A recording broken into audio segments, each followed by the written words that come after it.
The Spider-Man movie franchise is a huge hit at the box office. The movie trilogy brought in $622 million in worldwide sales. But Spidey fans today are in an uproar over a new doll that portrays Peter Parker's love interest, Mary Jane.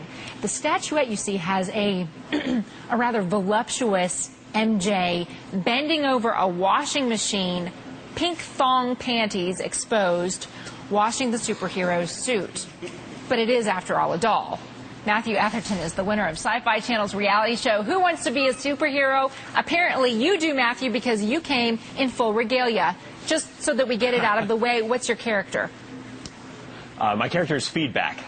And just for the record, superheroes, we have to do our own laundry. So, there's no MJ in your life washing your suit for you? Well, I do have a wife, but she refuses to wash it. It's my responsibility. Smart lady there. And you didn't marry her in that suit, did you?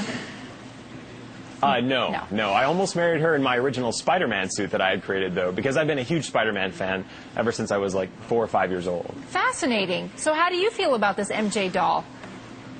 Well, MJ is, in the comic books, a supermodel. Here's what I would be afraid of, or what concerns me. Spider-Man was such an influential character for me when I was growing up that I would have hated it if my mom had taken me to the comic book shop and if she saw a statue like this. I didn't mention the cleavage on the front of the doll, which we're just seeing now. My goodness. Yeah. Well, there's two issues. I mean, one is that she's scantily clad, which they usually appear as in comic books, but then there's the whole laundry aspect, which, if you ask any Spider-Man fan, she is such a more vital part of his support structure than, doing his Yeah, and all they're laundry doing is putting a woman back in a domestic role again, although the statuette is popular. It's sold out on the website.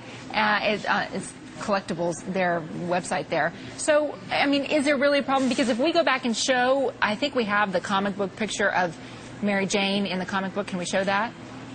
There we go. There we have her. She looks, I mean, she may be a sexy figure, but she looks rather wholesome there.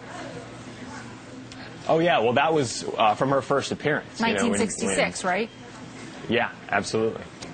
But what I would be concerned about is if a mother took their son or daughter into a comic book shop and saw a statue like this and said, you know what, I'm leery about, my child having exposure to this type of stuff in this shop, which I don't think it would necessarily be an issue, but I would hate it if some kid didn't get an opportunity to have the positive influence that I had from Spider-Man just because of a statue like that. And if we were in a different era, the jeans would be more high-waisted, so you wouldn't see her panties popping out the top. Yeah. Okay, enough of MJ. Can we, just because you're the first superhero that I've ever interviewed, at least in full-on costume, would you mind standing up and showing us that we'll get rid of the banner, and you can show us the rest of what you're wearing here? And what in the world Sure. is a Feedback superhero?